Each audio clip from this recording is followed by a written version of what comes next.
want to tell you, it's been a while since I've been to one of those meetings and stuff, and it was refreshing, it was good, challenging. I did go to what we call now the Advanced Conference, and again, it's still all focused on evangelism, just change the name of it, you know? Everything changes up after a few years, doesn't it? Change names, change your hair color. You know, people recognize you, maybe. I sound like Don and his hair color. Dad, I wasn't talking about you. I'll put some real cream on Did he? Yeah. So, I know Pat looked at us and said, change your hair color. You know, the thing is, I don't know who changes hair color and who doesn't. So he's been here for 2 years. Some of y'all, I didn't know you before, you know, and so I don't know if that's your natural hair or not. Fred and Don and I changed ours. Oh, yeah? What about Fred too? You change your hair color? Nope, No? it's just all gray. It's all- You know, God made you special heads, the rest he covered with hair. Huh? God made you special heads, the rest he covered with hair. That's true, Yeah. that's true. Yeah. But, yeah, we were over there made my way over to Kelly Avenue or whatever that is over there in Oklahoma City, south of the Cowboy Museum. And I'm gonna tell you, it's just, you turn off that road and there's just nothing.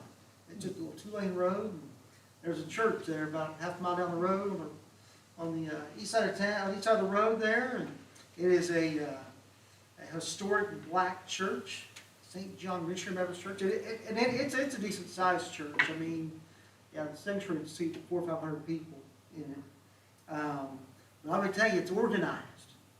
They had somebody at every door. If you get in a door, they had somebody there to greet you. Okay? But then on Tuesday morning, I got ready to go in the sanctuary and did some visiting and went in there. And I didn't have any drink or food with me. But there was a guy there at the door. If you had a drink or some food, you couldn't go in. He goes, "You leave them on that table over there with everybody else's drink, and they'll be waiting on you to get done." I mean, oh, man. But then, throughout the rest of the day and stuff, I saw he wasn't there. And so drinks were coming in, water and stuff. Not a lot of them, but a few. And so I heard 3 sermons Monday morning, 3 sermons Monday afternoon. And then me and Tom and Claudia had dinner together. We stayed there at the church because I was like, man, it's just like an hour and a half, 2 hours till we meet again. And we're going to have Tony Evans. I'm thinking, man, it's going to be packed. I'm not going to go. I have to find a new parking spot, find a seat to this place. So we just went back to the hanging out area, and they had snacks, and we just had chips and trail mix and water, and visit with people till that time was over. And so, yeah, that Monday night, they had the choir there for the church. There's about 60, 80 people of that, and it was a full house. Ooh, they didn't need microphones for their music. They had about 4 different people. And I don't know how they, I don't know how they do it. But there'd be like one lady would get up and lead one song, and somebody else would get up and lead another song, and stuff. It was really, really good. And it just, and then they had the ushers. As I said, it was getting packed, and boy, I tell you, they were in the back, and they're trying to find seats for people, and they would just say, "Sit down, sit down, sit down, sit down. Here, 2 seats right here." If they knew 2 people could fit in that spot, they would scoot you down and make it tight. And they had the white gloves on and stuff, and they were looking. And so, yeah, it was interesting. It was different. But then, again, all the messages, and then we had Tony Evans and then the pastor of that church preached that Monday night. And then Tuesday we had little breakout sessions. Then Tuesday afternoon we had three sermons, and they were all focused on the same thing, being sent. And so all powerful. And again, they said, "Well, man, share some of that with us." I'll tell you, as I stared, I go, "Wow, this is awesome stuff. We need to share this and do this." But I was hit with this, though. You know what? Before I can share it with you, I've got to work through it myself. I've got to be doing what I'm going to be talking about, more. Because it's one of those things, you see a pastor come back and he's fired up or whatever, and then, he's throws it all on you, throws the whole load on you and stuff, but yet our churches aren't changed sometimes, and he's not changed, after a few weeks, we all know after a few weeks what happens. They kind of go back to their old ways and stuff, so. But yeah, it was some powerful stuff, good stuff, and let me tell you that. Yesterday afternoon as we left, there was, Fred Luter was our last preacher. He's a guy from New Orleans area, been preaching 40 years or so, I think at the same church. He was at the church there, the 9th District, 9th Ward, I think it's what it's called down there in New Orleans, and grew it to, a church of 1,000 or more. And then Hurricane Katrina came through and destroyed it, and most of the people left. And since that hurricane's come through, the church has been rebuilt with another 1,000 people. God just replenished Wow. that. Yeah, just like crazy. Wow. The other thing I want to say is, I know the vote did not go as we wanted it to go for our county, but I tell you this, the good thing I took from it was, wow, it was a lot closer than I thought it might have been. Well, you mean, The thing is and I came around, I think I saw the total, I think only about 17,000 people voted. And just think, if you had like 1,500 people change their vote, it's a tie. That's how close it is. Out here, I looked out here at the tape, I look at that sometimes. But again, like they have 250 people total, I think, and there's about 55 votes difference in that. And so I think, that's encouraging that people are still, how many people are still focused, those who are voting, where they stand at. And so to me, that was encouraging. Man, I got beat! But you know what? There was a glimmer of hope there. The people that were for that sent flyers in the mail. Flyers. Oh, did they? Yeah. 384 election, I got one in the mail. Yeah, you got that one that said vote, like Eddie showed Sunday, right? And so, yeah, but again, that was, that's, a lot of that, again, like I said last week, it's all about money. It's about money. It's not about any other purpose but money. So, again, just think, the county's gonna have more money now. The city's gonna have more money now, just from that little bit. They think. That's what they said about the horse race. Yeah, everything's gonna change when we let this stuff, when we let more sin in, things are gonna get better, and they don't always get better, do they? They get worse, so. Yeah, The county will make more money, yeah, because they'll have more DUIs before noon. so that means our roads should be better, right, Fred? I give up. Yeah, so, sad thing is, the funeral home will probably do all right too. Yeah. yeah. Unfortunately, how life changes us. So let's look here, so Luke 18, verse 1. I'm going to read the first 5 verses here. Now he told them a parable on the need for them to pray always and not give up. There was a judge in a certain town who didn't fear God or respect people. And a widow in that town kept coming to him saying, "Give me justice against my adversary."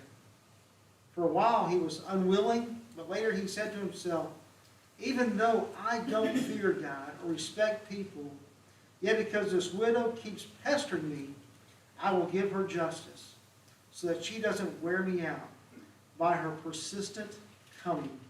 Okay? Where are you at? Luke 18. Different version. Luke 18:18? No, 18, 1 through 5. 1 through 5. Okay, you said, I'm you sorry. said you could start at 18. Oh, I'm sorry. Oh, you said one. Yeah. Okay, so, again, we have here, this, Jesus talking about this, and he's telling the disciples, hey, I want you to pray and not give up. Always pray. And so he uses this thing that we're talking about this woman. And again, but he looks at the judge. There was a judge in a certain town who didn't fear God or respect people. It's a guy, he was on his own course, focused on himself, on what his will was, what he wanted done. Okay?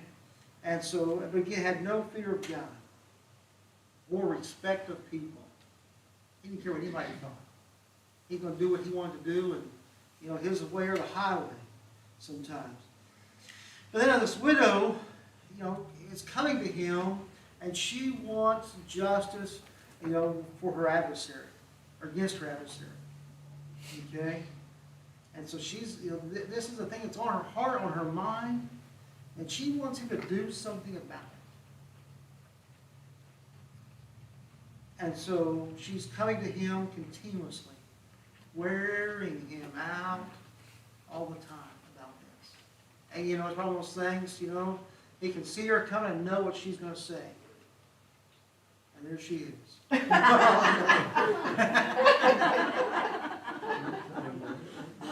you got to say, Bessie? So, but, you know, she keeps coming, and he can see her coming, and he knows what she's going to want. And, you know, I don't know, sometimes maybe, you know, like we do sometimes, and he may start trying to avoid her. Then maybe she knew where he was going to be at, started to study him, and figure out where he's going to be and what he's going to do. And so, but then this happens in verse 4. For a while he was unwilling, but later he said to himself, even though I don't fear God or respect people, yet because this widow keeps pestering me, I will give her justice, so that she doesn't wear me out by her persistent coming. And you know, you think, man, just, you know, some of us give up knowing sometimes.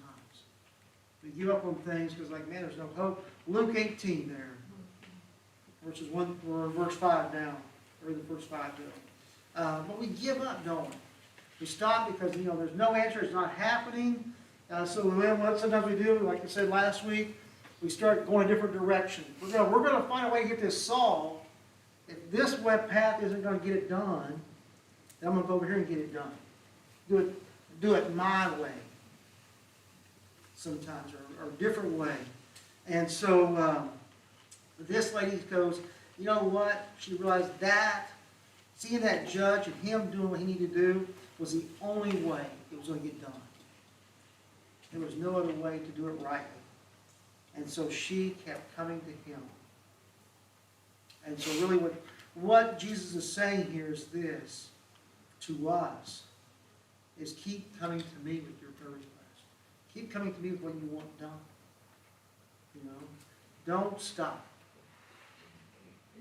It's an example of continuing prayer for a just cause. Mm-hmm. A just cause, yeah. Yeah. And that's the thing, you know, we got to remember is that, like we talked about the other week, all of our requests for God has to be within His will. Has to be within His will. It cannot be something that would bring a blemish upon His name. He is not going to give in to what you want because you keep asking for it. He's still focused on His will, what He wants. And so again, if it's within His will, you know, again, as Jesus prayed, you know, that night in Gethsemane, you know, at the Garden of Gethsemane, again, Lord, if it's your will, let this cup pass from me. You know, just think, I mean, we could have said, man, God, I don't want to do this. I'm going to go run off. I'm going to do something else. I want to be like Jonah and go hop on a boat.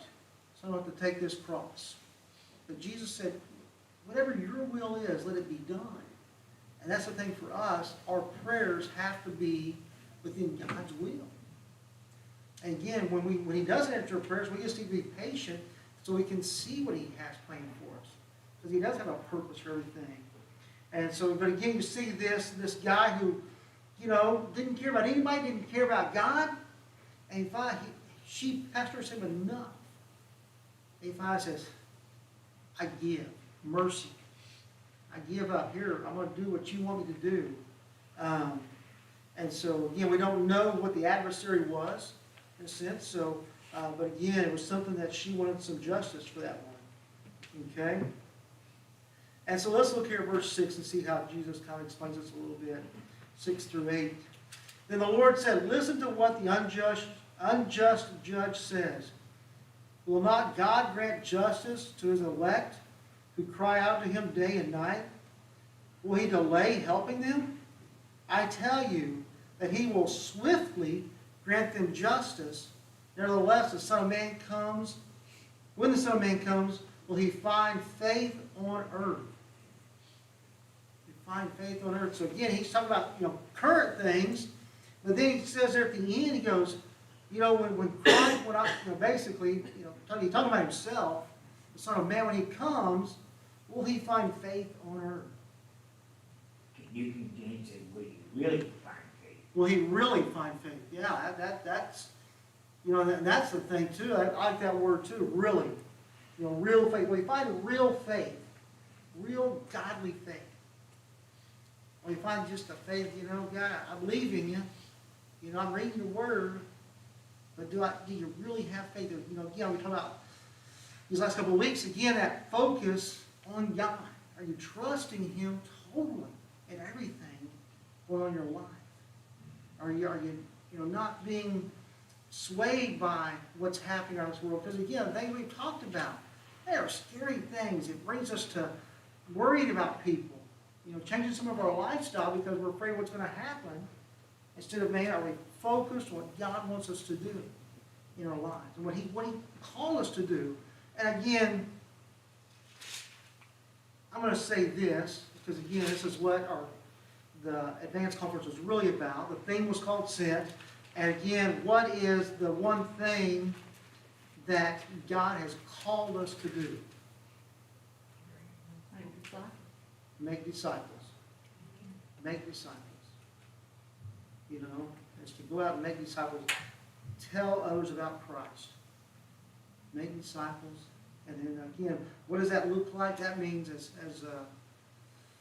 Tony Evans said, he said every week he films, I don't know if he does, I think he films a sermon every week. And they send out DVDs. And so they do, as soon as they film it, and they'll make, he says they got a machine that'll do 16 copies at a time. But he said the one thing is, they never give out the master copy in that. They'll send out copies, but if you'll listen to that copy, it's almost identical to the master. And that's the same thing for us as we disciple people, is that we should be having them look like the master, looking like Christ. Again, how much of our lives looks like Christ? And so you got to talk about that faith. Do we have the faith that Christ wants us to have? To trust God totally on this earth. Again, it's in our words and our actions. Do our words and our actions show others we have faith in God?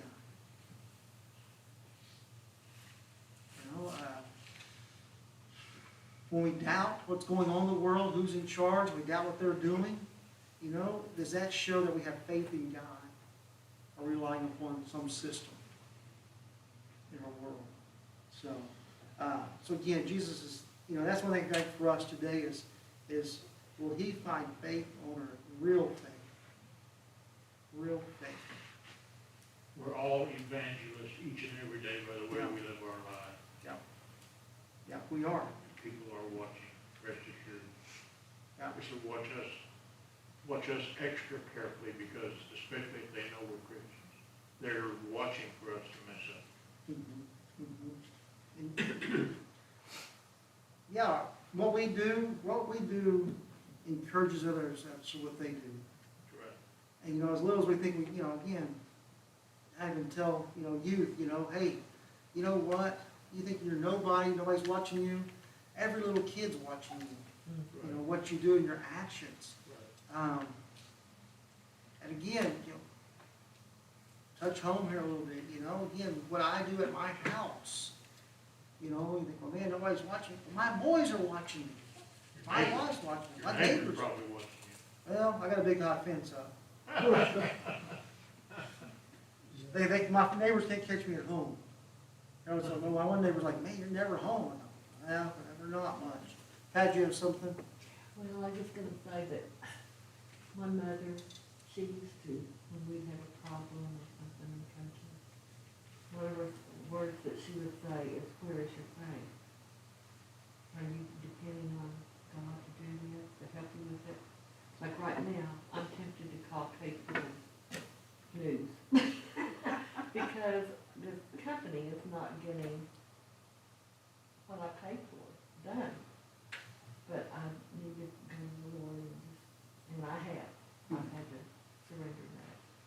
I did read about a family that went to K4 and they got that monument. A lot of that here like that. Yeah. It just came up on my news feed. Yeah. But it's been over a year since we ordered this monument. Some people were out. Yeah, Well, we already paid for it, Yeah. yeah. and that was a mistake. But anyway, and I know I was having a problem, a year or so ago, and my brother was there, and he said, you know what Mom would say, where is your faith? Where's your The faith? substance of things that we hope for, the evidence of things that we can't see. And those are the things we call them to have faith. Yeah. And it also does your heart good when you have a grandchild call you and say, would you pray for my friend? Knowing that I pray. So trust in you. Trust in your character, your lifestyle, that, yeah. she And will. knowing that when we have a problem or somebody's sick, God's the only one that can help you. Mhm. Yeah. The fine line between faith and trust. Mhm. We talked about this a little bit in the men's copy the other day. The example that I read and that I gave the copy was, you have a chair at your house and you have faith that it will hold you when you sit down on it. Trust is when you go ahead and sit down. So what that boils down to is trust is taking action on the faith that you have. The thing you need to always remember is, I learned that a long, long time ago, you're the best Christian that somebody knows. Don't let them down. Yeah. Yeah, you're the Bible people are gonna read. You're gonna like. That's right. I'm gonna share this real quick again. You know, I say this all the time, because again, Malachi is just a gift from God, a blessing from the Lord. And I did, you know, I said that ever since he was born. And, but, you know, he's gotten really big into archery. I know some of y'all supported him in his fundraiser recently. And he is dedicated to that. He shoots, we have practice on Tuesdays and Thursdays. And usually have different grades shooting, but he'll shoot both practice sessions on each day, just trying to get and be better. But he got a bow from the, he kind of won it, and so we got him a bow case and stuff. It's just black, and it looks like the other 1,000 that go to the tournament too. And so yeah, when we went to Oklahoma City the other day, he goes, "Well, Dad, I don't want to get mine confused." So he took this little piece of paper, just tore it out of the notebook, and he kind of folded it up, and he stuck it right where it closes, so he could look and see that piece of paper hanging out and go, "That's mine." You know, I thought, okay. And so, but he's come up with something, and he wants to put some stuff on his bow case. But I just want to share this with you. I don't know how he came up with this or where it came from or what, but I mean, he is just looking stuff up. But Psalms 44. I want everybody to turn there real quick. And again, I think this is powerful. He wants to do something with this on his bow case. I'm kind of working on something for him. We'll see. But Psalms 44, verse 6. We'll start there. Psalms 44, verse 6.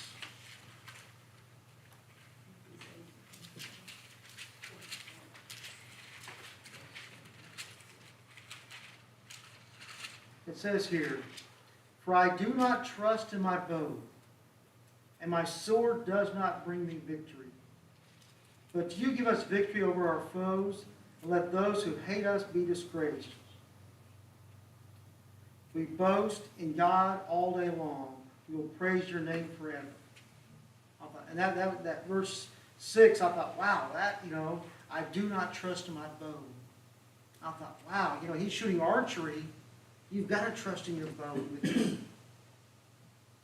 And I don't know how, we really haven't talked about that much. I'm thinking, you know, does that mean you're putting more of your trust as you shoot in God than in your bow?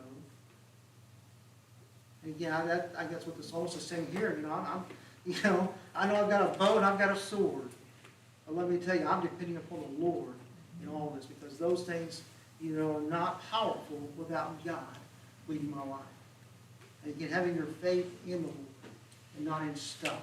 Did you pick that verse? He did, yeah. I don't know how he found it or where he got it from, but he picked that out. And he was telling me the other day when he would do something with that. So It's pretty deep for a boy his age. it is, and that again, you know, that's why I say, you know, he is a blessing from the Lord. On his case. Yeah. Well, I'm working to get a decal made that we can put at least verse 6 on there. I'll see what he thinks about that. If he wants to do all three of them or what. But yeah, I thought, wow, you know, and again, that's why I say, you know, he Great, verse 8. can boast in God all day long.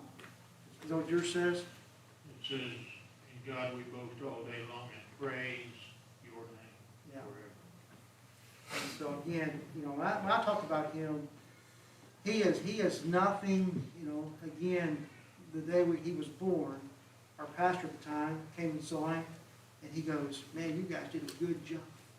And you know, and I said, man, you know, that's God's doing. That's not mine. I didn't, you know, I mean, I did my part, but you know, but again, God was the master of it all. God was the master of it all. You probably ought to stop right there. And again, and so you know, I can't take credit, you know, for stuff again. Are your example? But the thing is though, and some of the things he does, how he lives, you know, I can't take credit for that, because man, that's what God has put in his heart and made him to be. And so again, you know, I wish I was a better dad than I am for him. Because, I mean, he has such a desire for God, and I mean, every time he makes something, it's always got a Bible verse on it. I don't know if you guys know, he does these things with pearl beads. And I'm sorry, I got onto him a little bit, but and so he's always trying to make something. He makes a cross and stuff. But I don't know, it's been about a month ago, Crystal. He started working on this Christian flag. And so he got the Christian flag made. But then he went through and took out some beads. And now this thing is one of those things to where you put these little, they're round, got a hole in them, you put them in their peg and stuff, and then you run the iron over them and melt them together. There's a picture on your phone. There is? Oh yeah, there is, isn't there? He sent it to Daddy last night. That's right. So, but after he made the flag, he went through and took out some of them, and he put the pledge to the Christian flag in that flag. Oh, good. And so, I mean, and that's all his doing. That's not that I didn't say, hey, you need to put the pledge in there. No. Huh? He's 12. And so, so again, that is God. Huh? Malachi. No, Malachi. Oh. You do have another son. I do have another son. He's 8. Oh, wait. So yeah. Whew. He's also a gift from God. What? He's also a gift from God. He's a blessing from the Lord also. Yes, he is. Yeah. He's a different type of blessing. He is a different type of blessing. Very good, Crystal. Very good. He's a different type of blessing. He is a blessing. He does. And, you know, and he loves people and cares for people. And you know, but he can get you mad, but he'll be a lot of times quick to say he's sorry. You know, not that Malachi doesn't either, but he's quick to say he's sorry and stuff. So, but he thinks about people quite a bit. But again, I just want to share that just because I thought, wow, the faith, you know. And again, not to put our faith in stuff. So I read that Psalms 44. Don't put it in this stuff. Trust God. Put your faith in him and trust him. And again, that's why we have the church too. That's why we come together. And so, you know, when we are facing hard times, like so we have that type of prayer request. We can bring our prayer to our request, what's going on in our lives together, and find strength through each other. Amen. You know? Right. So again, that's the important thing there in our lives. And so again, If you got a prayer request, if you want God to do something, man, don't quit praying. Especially if you know it's something that would be in God's will. Okay, it's saying, you know, again, His ways are not our ways. So understand that. In due time, it'll all come about. In these troubled times, it's important that we've got each other. Yes, That's right. yes. Yes. We need each other through these times. Okay? I'm And gonna- knowing that God's there with us. Yes, yes. I'm going to tell you something really quick. Sunday when I pray, I may pray something kind of a little different for our military. I just want to share this real quick. I was watching the news, and right along the bottom of the screen there, but there was one of our military guys, somewhere up in the Northeast again, is going to be sent like 16 years in prison for giving out classified information to stuff, to other countries or whatever. But this is a thing that I want to pray for, is this young man was 22 years old.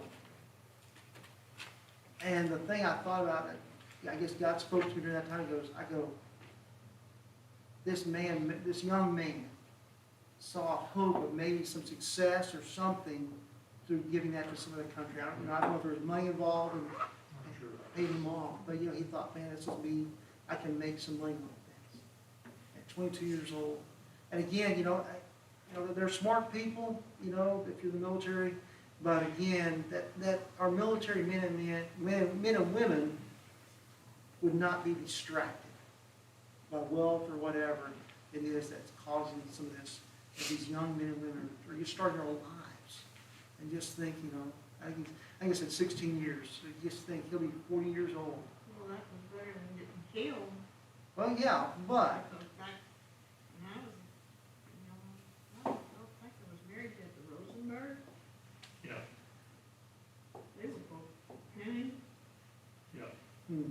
yeah, for doing that. yeah, oh yeah, yeah. But That's treason yeah, in the country. yeah. But I think about that. Again, I don't know how they do it after that, but again, you've got that on your record. You've got a dishonorable discharge on your record, and that stuff doesn't help you get a good job somewhere down the road most of the time. A lot of people found the Lord while they're in prison. That's true. That's true. Maybe He will. Yeah, that's right. That's right. Again, was it Chuck Colson? Right, How God changed his life. right. And so again, Good example. God has a purpose in everything, and we don't understand it. So man, I was gonna get you out a minute early. Now I'm gonna get you out 2 minutes late. Let's pray. Just remember, don't forget. I'm gonna let you guys have an hour less of sleep Sunday morning. Okay. But the sun will be up. So, all right, let's pray. Dear God, just come and thank you for this day. Thank you for this time. God, thank you for this word. That God, we would not give up in our prayers, God, to you, God. We would not lose hope. We would continue to ask and seek you, God. And we're bother you. Till you answer us, God. But God, I pray most importantly, God, our faith, God. And our faith would be real. Especially in these pressing times of this world. God, that we would have real faith, God, really trust you and abide in you, God. And Lord, I pray for our world and everything going on, God. Lord, there's people out there that need help in many ways, God. Whether it's through this fire, through natural disasters, through war, God. Lord, also the spiritual warfare that goes on in people's lives, God. God, may we look to you for guidance and wisdom. May we be obedient to you. Lord, do I pray for our military, men and women? Lord, I pray, God, they would not be distracted by the schemes of the devil, God. To try to find a way to make something better of themselves without, but also dishonor themselves, God, in our country. And Lord, I pray for these young men and women, God. God, I pray for our church. Pray for our next pastor, God. God, you start to speak into his life, God. Give him direction. And Lord, speak into his family's life. In your name I pray.